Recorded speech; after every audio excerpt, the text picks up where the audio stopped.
ഒരു താബിഈ പണ്ഡിതൻ മരണാസന്നനായി കിടക്കണം. ചെറുപ്പക്കാരനാണ്. ചെറുപ്പത്തിലെ ഒരാൾ മരിക്കാൻ കിടക്കുമ്പോൾ നമുക്കറിയാലോ, അതായത് എൻ്റെ മാതാവ് തൊട്ടരികെ ഇരിക്കുന്നുണ്ട്. മാതാവ് തൊട്ടരികെ ഉണ്ട്. ചെറുപ്പക്കാരനായി ഈ പണ്ഡിതൻ മരിക്കാൻ കിടക്കണം.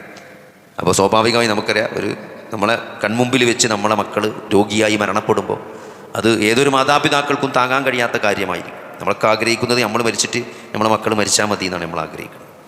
അപ്പം അത്രയും വിഷമത്തിൽ ആ ഉമ്മ അങ്ങനെ സങ്കടപ്പെട്ട് കരയാണ്. അപ്പം ഉമ്മാൻ്റെ വിഷമം കുറക്കാൻ വേണ്ടിയിട്ട് ആ പണ്ഡിതനായ മകന്മാരോട് ചോദിക്കണം, ഉമ്മ, നാളെ പരലോകത്ത് വിചാരണയ്ക്ക് ഹാജരാക്കപ്പെടുന്ന സന്ദർഭത്തിൽ എന്നെ സ്വർഗത്തിലേക്കും നരകത്തിലേക്കും മാറ്റാനുള്ള അധികാരം, എന്നെ വിചാരണ ചെയ്ത് സ്വർഗത്തിലേക്കോ നരകത്തിലേക്കോ ആക്കാനുള്ള അധികാരം പടച്ചോ ഇങ്ങക്കാണ് തരുന്നത് എന്നുണ്ടെങ്കിൽ നിങ്ങൾ എൻ്റെ കാര്യത്തിൽ എന്താണ് നിങ്ങൾ തീരുമാനിക്കാന്ന്. സ്വാഭാവികമായിട്ടും ആ അമ്മ പറഞ്ഞൊരു മറുപടി ഉണ്ട്, എൻ്റെ മോൻ എല്ലാ പാപങ്ങളും ഞാൻ പുറത്തു തന്ന് സ്വർഗത്തിലാക്കും എന്നാണ് ഉമ്മ പറയാം. അപ്പം അമ്മാനോട് മകൻ ചോദിക്കണം, ഉമ്മ, നിങ്ങളെക്കാൾ എന്നെ സ്നേഹിക്കുന്ന എൻ്റെ റബ്ബ് അല്ലേ, സ്വന്തം ഒരു മാതാവ് തൻ്റെ മകളെ എങ്ങനെ സ്നേഹിക്കുന്നുണ്ടോ അതിനേക്കാൾ കൂടുതൽ അള്ളാഹു സ്നേഹിക്കുന്നുണ്ട് എന്നാണ് നബി സല്ലല്ലാഹു അലൈഹി വസല്ലം നമ്മളെ പഠിപ്പിച്ചത്.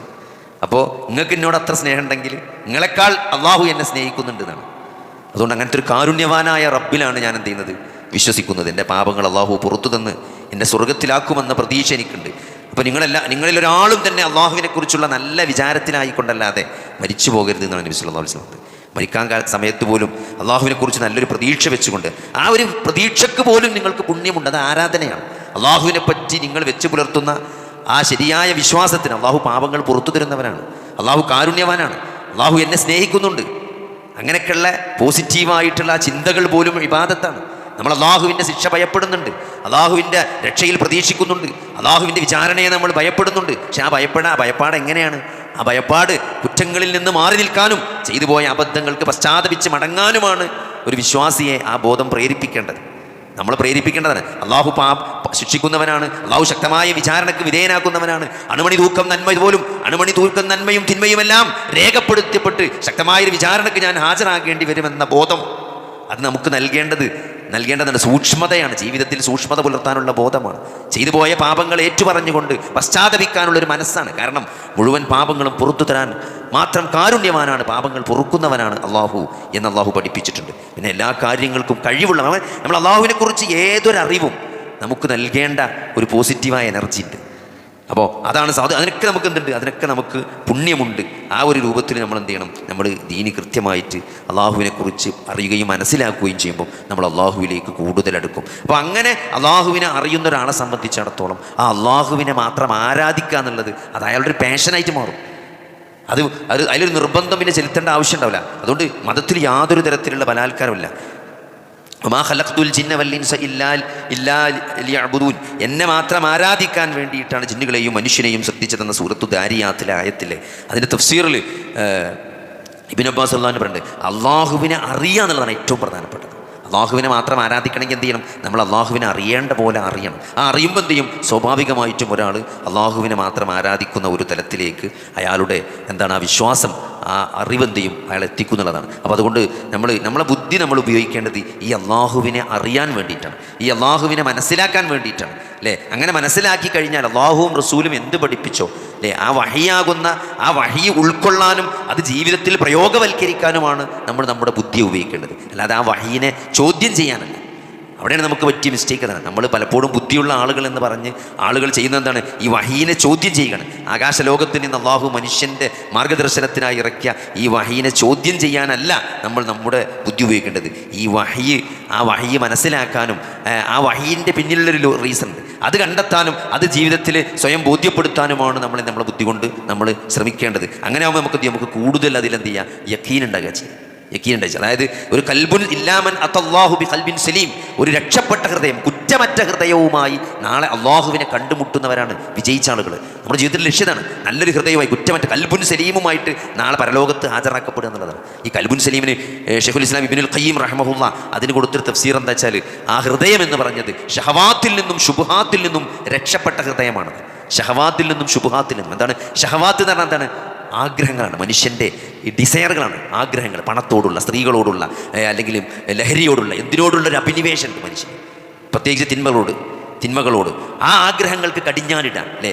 അത്യാഗ്രഹം, പണത്തിന് അത്യാഗ്രഹം ഉണ്ടാവും, എന്തുണ്ടാവും? പണത്തിന് അത്യാഗ്രഹം ഉണ്ടാവും, ആളുകളെ ചതിക്കും, ആളുകളെ വഞ്ചിക്കും, പലിശയിൽപ്പെട്ടു പോകും അല്ലേ? എന്തെങ്കിലും നേരും നെറുകേടുമില്ലാതെ കച്ചവടം നടത്തും, അല്ലെങ്കിൽ ആളുകളെ പറ്റി അങ്ങനെ മോഷണം, പലതരത്തിലുള്ള അക്രമങ്ങളിലേക്ക് ഈ അത്യാഗ്രഹം മനുഷ്യനെ കൊണ്ടു ചെന്നെത്തിക്കും. അപ്പോൾ അതേപോലെ തന്നെ സ്ത്രീകളോടാവുമ്പോൾ എന്ത് ചെയ്യും? അത് വിചാരത്തിലെത്തും, അങ്ങനത്തെ പിന്നെ ആ വിചാര കൊലപാതകത്തിലെത്തും, പിന്നെ അതിൻ്റെ പേരിൽ വേറെ പ്രശ്നങ്ങളിലേക്കൊക്കെ അത് നമ്മളെ എത്തിക്കും. അപ്പോൾ ഇത്തരത്തിലുള്ള ഷഹവാത്തുകൾ, ആ ഷഹവാത്തുകളിൽ നിന്ന്, നമ്മളെ ദേഹേച്ഛകളിൽ നിന്ന്, അത്യാഗ്രഹങ്ങളിൽ നിന്ന് നമ്മളെ ഹൃദയത്തെ നമുക്ക് തടുക്കാൻ പറ്റണം. അതെന്തുകൊണ്ടേ സാധിക്കുള്ളൂ? അത് നിങ്ങൾ ആലോചിച്ച് നോക്കി. അത് പരിഹരിക്കാൻ ഈ ദുനിയാവിന് സാധ്യമല്ല.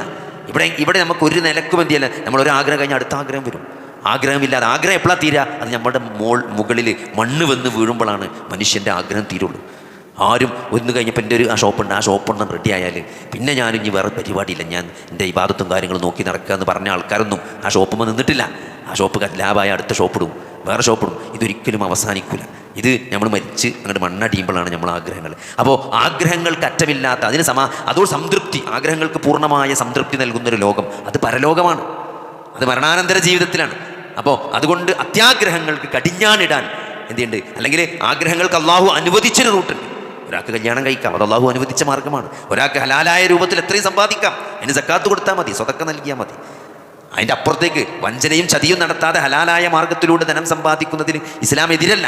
അപ്പോൾ നിങ്ങൾക്ക് എല്ലാത്തിനും ഇസ്ലാം അനുവദിച്ച മാർഗ്ഗങ്ങൾ വെച്ചിട്ടുണ്ട്. അത് ഏത് തരത്തിലുള്ള ആസ്വാദനങ്ങളാണെങ്കിലും ആസ്വാദനങ്ങൾക്ക് ഇസ്ലാം വെച്ച പരിധികളും പരിമിതികളുണ്ട്. അതിൻ്റെ ഉള്ളിൽ നിന്നുകൊണ്ട് അത് ആസ്വദിക്കുന്നതിന് ഒരു തരത്തിലും ഈ ഇസ്ലാം തടസ്സം നിൽക്കുന്നില്ല.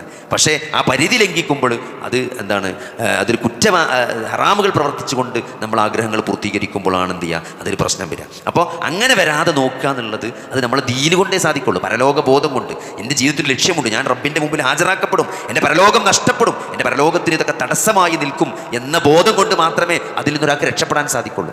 രണ്ടാമത്തത് ശുബ്ഹാത്തുകളാണ്, സംശയങ്ങളാണ്. ഷഹവാത്തുകൾക്ക് കടിഞ്ഞാനിട്ടാൽ അടുത്ത പ്രശ്നം ശുബ്ഹാത്തുകളാണ്, സംശയങ്ങൾ. ഈ മരണത്തിന് ശേഷം ഒരു ജീവിതമുണ്ടോ, അല്ലെങ്കിൽ ഈ പറയണതൊക്കെ ശരി തന്നെയാണോ, ഇങ്ങനെയൊക്കെ ഉണ്ടോ, അള്ളണ്ടോ, മലക്കുണ്ടോ, ഇതൊക്കെ നമ്മളെ പൊട്ടീസാക്കാൻ വേണ്ടി പറയണല്ലേ. ഇതൊക്കെ 6-ാം നൂറ്റാണ്ടിൽ ഏതോ കാട്ടറബി വന്ന് പറഞ്ഞുണ്ടാക്കിയ കാര്യങ്ങൾ ഇതൊക്കെ ഇങ്ങനെ തന്നെ ഉണ്ടാകുമോ? ഈ മരിച്ചിട്ടിപ്പോൾ നമ്മളൊക്കെ ഇതേമാതിരി ജീവിച്ച് നമ്മളെ തന്നെയാണോ ഇനി നാളെ പരലോകത്ത് ഹാജരാക്കുക? ഇപ്പോൾ ഞാൻ ഈ മെമ്പർമാർ നിൽക്കണ ഞാൻ തന്നെയാണോ നാളെ പരലോകത്ത് ഇതേമാതിരി ഉണ്ടാക്കി കൊണ്ടുവരപ്പെടുക? അതൊക്കെ ഇപ്പോൾ ശരിയാവുമോ എന്ന സംശയങ്ങൾ എപ്പോഴാണ് സഹോദരങ്ങൾ വരിക? അത് യക്കീനില്ലാത്തത് കൊണ്ടാണ്. നമ്മൾ വിശ്വസിക്കുന്ന വിശ്വാസത്തിൽ നമുക്ക് തന്നെ ഉറപ്പില്ലാത്തൊരവസ്ഥ. അതെന്തുകൊണ്ടാണ്? അത് നമുക്ക് ബോധ്യപ്പെടാത്തത് കൊണ്ടാണ്. അള്ളാഹുവിനെക്കുറിച്ച് ശരിയായ അറിവ് കൊണ്ടാണ് യക്കീൻ ഉണ്ടാകുക. അള്ളാഹുവിനെയും റസൂലിനെയും ഈ ദീനിനെയും അതിൻ്റെ നിയമങ്ങളെയും പറ്റിയുള്ള ശരിയായ അറിവുണ്ടായി കഴിഞ്ഞാൽ സംശയങ്ങൾ ഒരു പരിധിവരേക്ക് സ്ഥാനമില്ല എന്നുള്ളതാണ്. പിന്നെ പിശാച് നമ്മുടെ ജീവിതത്തിൽ കുറേ സംശയങ്ങളുണ്ട്. എനിക്ക് കൃത്യമായിട്ട് നമ്മളെ അള്ളാഹു സുബ്ഹാനഹു വ തആല രക്ഷപ്പെടാനുള്ള മാർഗ്ഗങ്ങൾ നമ്മളെ പഠിപ്പിച്ചിട്ടുണ്ട്. അപ്പോൾ അതുകൊണ്ട് ഈ ബുദ്ധി എന്നത് സഹോദരങ്ങളെ, ശൈഖുൽ ഇസ്ലാം ഇബ്നുൽ ഖയ്യിം പറഞ്ഞ പോലെ അത് സൂര്യൻ്റെ വെളിച്ചം, അതാണ് വഹി എന്നുള്ളത്, പ്രകാശമാണ് വഹി എന്നുള്ളത്. അത് ഉദാഹരണം പറഞ്ഞാൽ പിന്നെ ബുദ്ധി എന്നത് നമ്മുടെ കണ്ണ് പോലെയാണ് അല്ലേ? ആ വെളിച്ചം കിട്ടണമെങ്കിൽ എന്ത് വേണം? ആ വെളിച്ചം അറിയണമെങ്കിൽ ഈ കണ്ണ് വേണം. അപ്പോൾ ബുദ്ധി ഉണ്ടെങ്കിലേ ആ വഹി ശരിയായ രൂപത്തിൽ ആസ്വദിക്കാൻ പറ്റുള്ളൂ. ബുദ്ധി ഇല്ലാത്തൊരാൾക്ക് ആ ബുദ്ധി കൊടുക്കാതെ ചിന്തിക്കുന്ന ആൾക്ക് എന്താ പറ്റുക? അന്ധമായി അനുകരിക്കുന്ന ആളുകളെ സംബന്ധിച്ചിടത്തോളം അവർ പറഞ്ഞ് ഞങ്ങളെ വാപ്പപ്പാപ്പമാരെന്താണോ ചെയ്തത് അതന്നെയാണ് ഞങ്ങളും ചെയ്തുകൊണ്ടിരിക്കുന്നത്. സഹോദരങ്ങളെ, അള്ളാഹു അങ്ങനെ പറഞ്ഞിട്ടുണ്ടോ, എൻ്റെ പ്രവാചകൻ അങ്ങനെ പഠിപ്പിച്ചിട്ടുണ്ടോ എന്ന് ചിന്തിക്കാനും മനസ്സിലാക്കാനും ആണ് നമ്മളുടെ ബുദ്ധി ഉപയോഗിക്കേണ്ടത്. അല്ലെങ്കിൽ വാപ്പപ്പാപ്പമാർ പറഞ്ഞതാണ് ശരി, അല്ലെങ്കിൽ ഞങ്ങൾ അങ്ങനെ പോവുകയാണ് എന്ന് ഒരാൾക്ക് പറയാൻ പാടില്ലാത്ത. കാരണം പ്രവാചകന്മാരോട് ഓരോ സമൂഹത്തിലെയും ഓരോ കാലഘട്ടത്തിലെയും ആളുകൾ പറഞ്ഞൊരു മറുപടിയാണ്. പ്രവാചകന്മാർ അള്ളാഹുവിൻ്റെ വഹിയുമായിട്ട് സമൂഹത്തിൽ ഇറങ്ങിയിട്ട് ആ തൗഹീദ് പ്രചരിപ്പിച്ചപ്പോൾ അവർ പറഞ്ഞ മറുപടി എന്താണ്? ഞങ്ങളെ വാപ്പപ്പാപ്പമാർ ഏത് മാർഗ്ഗത്തിലാണോ നിലനിൽക്കുന്നത് അതിൽ ഉറച്ചു നിൽക്കുന്നത്, ഞങ്ങൾ അതാണ് പിൻപറ്റുന്നത്.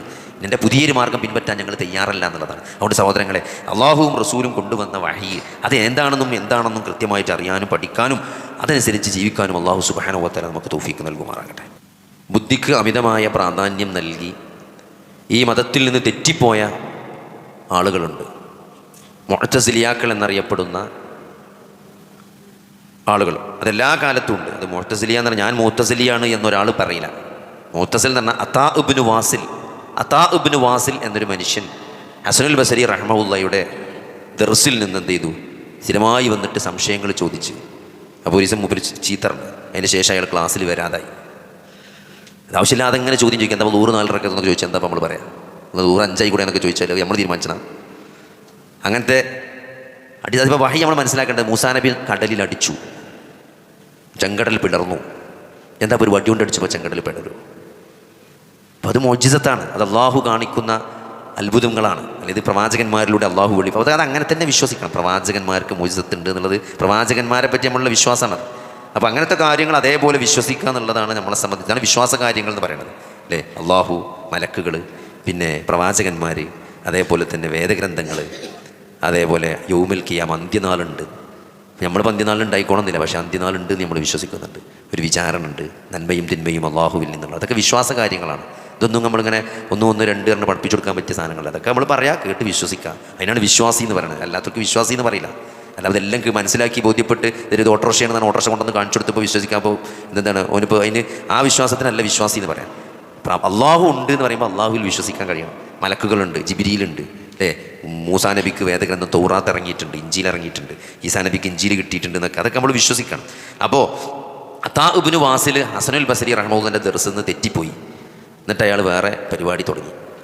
ആ പേരിൽ നിന്നാണ് അതാ ഇബ്നു വാസിലിൻ്റെ ഇഅ്തസല എന്നാണ്. അദ്ദേഹം തെറ്റി, ഇഅ്തസല എന്ന് പറഞ്ഞാൽ തെറ്റിപ്പോയി. അതാ ഇബ്നു വാസിൽ ഇഅ്തസല അതാ ഇബ്നു വാസിൽ എന്നാണ്.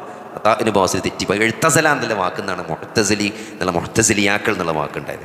അപ്പോൾ ചരിത്രത്തിൽ എക്കാലത്തും ഉള്ള മുസ്ലിങ്ങളിൽ തന്നെ പെട്ട ഒരു ടീമാണ് ഈ മുഅ്തസിലികൾ എന്ന് പറയുന്നത്. അതായത് ഈ ലോജിക്കിന്, ബുദ്ധിക്ക് അമിതമായ പ്രാധാന്യം നൽകിയിട്ട് ബുദ്ധിയും രണ്ടും ഒരുമിച്ച് വന്നാൽ ഓല് എന്തേ ചെയ്യുള്ളൂ? ഒരു പ്രമാണത്തെ, ഒരു വഹീനെ എന്ത് ചെയ്യും? വഹീനെ നിഷേധിക്കും.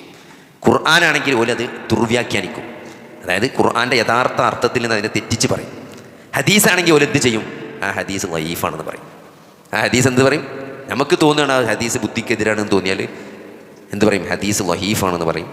ഖുർആനാണെങ്കിൽ എന്ത് പറയും? ഖുർആൻ ലഹീഫാണെന്ന് പറയാൻ പറ്റില്ലല്ലോ. ആ ആയത്തിൻ്റെ അർത്ഥം അതല്ല, അത് വേറെയാണ്, ഉദ്ദേശം വേറെയാണെന്ന് പറഞ്ഞ് ദുർവ്യാഖ്യാനിക്കും. അതാണ് മുഅ്തസിലിയാക്കൾ എന്ന് പറഞ്ഞാൽ. അവർ അള്ളാഹുവിൻ്റെ ഗുണങ്ങളിലും വിശേഷണങ്ങളിലും എല്ലാം അവർക്ക് ദുർവ്യാഖ്യാനിക്കേണ്ടി വന്നു. അപ്പോൾ അതുകൊണ്ട് ബുദ്ധി, നമ്മൾ പ്രമാണങ്ങളെ പഠിക്കാനും പ്രമാണങ്ങളെ മനസ്സിലാക്കാനുമാണ് നമ്മൾ ബുദ്ധി ഉപയോഗിക്കേണ്ടത്. പ്രമാണത്തെ വെല്ലുവിളിക്കാനും പ്രമാണങ്ങൾ തെറ്റി എന്ന് പറയാനല്ല. ഖുർആനാണോ അത് യാതൊരു അങ്ങനെയാണെങ്കിൽ നമ്മൾ അത് ഒരു ശാസ്ത്ര സത്യത്തിന് അത് എതിരായിട്ട് വന്നിട്ടുണ്ടെങ്കിൽ ആ ശാസ്ത്ര സത്യം അത് കുറച്ച് കഴിഞ്ഞാൽ തെറ്റാണെന്ന് തെളിയിക്കപ്പെടുമെന്നാണ് ഒരു വിശ്വാസം. ഒരിക്കലും പ്രമാണങ്ങൾ പ്രമാണങ്ങൾ ഒരിക്കലും സയൻസിനെതിരാവില്ല. കാരണം എന്താ വെച്ചാൽ പ്രമാണങ്ങൾ അവതരിപ്പിച്ചത് ഈ സയൻസിനെ രൂപപ്പെടുത്തിയ അല്ലാഹു സുബ്ഹാനഹു വ തആലയാണ്. അതുകൊണ്ട് തമ്മിൽ ഒരിക്കലും ഒരു ക്ലാഷ് വരില്ല. അങ്ങനെ ക്ലാഷ് വന്നു എന്നാർക്കെങ്കിലും തോന്നുന്നുണ്ടെങ്കിൽ ഓൻ്റെ ബുദ്ധിക്കാണ് കുഴപ്പം. അല്ലെങ്കിൽ നമ്മൾ വിചാരിച്ച സയൻസിന് തൽക്കാലം എന്തോ കുഴപ്പമുണ്ടെന്ന് നമ്മൾ മനസ്സിലാക്കണം. കാരണം എന്താ വെച്ചാൽ സയൻസുകൾ കാലങ്ങളായിട്ട് മാറിക്കൊണ്ടിരിക്കുന്ന സാധനമാണ്, അല്ലേ? ഒരു കാലത്ത് സൂര്യൻ അനങ്ങില്ല എന്നാണ് പറഞ്ഞത്, ഭൂമി നിൽക്കുകയാണെന്ന് പറഞ്ഞു. പിന്നെ ഭൂമി തിരിയുണ്ടെന്ന് പറഞ്ഞു, പിന്നെ സൂര്യനും തിരിയുണ്ടെന്ന് പറഞ്ഞു. പിന്നെ ഒരു കാലത്ത് ആകാശം, ഭൂമി പരന്നതാന്ന് പറഞ്ഞു, പിന്നെ ഭൂമി ഉരുണ്ടതാന്ന് പറഞ്ഞു. അതേപോലെ തന്നെ ഒരു ഏറ്റവും ചെറിയ കണിക ആറ്റെന്ന് പറഞ്ഞൊരു കാലം ഉണ്ടായിരുന്നു. പിന്നെ അത് മാറി ന്യൂട്രോണും പ്രോട്ടോണും ഇലക്ട്രോണും പോസിട്രോണും കോർക്കും ആൻറ്റി കോർക്കൊക്കെ ആയി. അങ്ങനെ ഇതിങ്ങനെ മാറിക്കൊണ്ടേയിരിക്കും. കാരണം നമ്മൾ മനസ്സിലാക്കുന്നതിനനുസരിച്ച് ഇതിൽ മാറ്റങ്ങൾ വരും. അപ്പോൾ എന്നാൽ ഈ പ്രപഞ്ചത്തെ സംവിധാനിച്ച, ഈ ഫിസിക്സിനെ എല്ലാം രൂപപ്പെടുത്തിയ, ഇതിൻ്റെ എല്ലാം പിന്നിലുള്ള മഹത്ബൃഹത്തായ സൃഷ്ടിപ്പ് നടത്തിയ അല്ലാഹു സുബ്ഹാനഹു വ തആല അവതരിപ്പിച്ച വഹി എന്നത് ഒരിക്കലും എന്ത് ചെയ്യൂല? ഈ ശാസ്ത്രത്തോടോ ബുദ്ധിയോടോ കോൺട്രഡിക്റ്റ് ചെയ്യൂല എന്നുള്ളതാണ്. അപ്പോൾ അതുകൊണ്ട് ശരിയായ അഖ്ല് മനസ്സിലാക്കാനും ഈ വഹീനെ വഹിയായിട്ട് മനസ്സിലാക്കാനും അല്ലാഹു സുബ്ഹാനഹു വ തആല നമുക്ക് തൗഫീഖ് നൽകുമാറാകട്ടെ.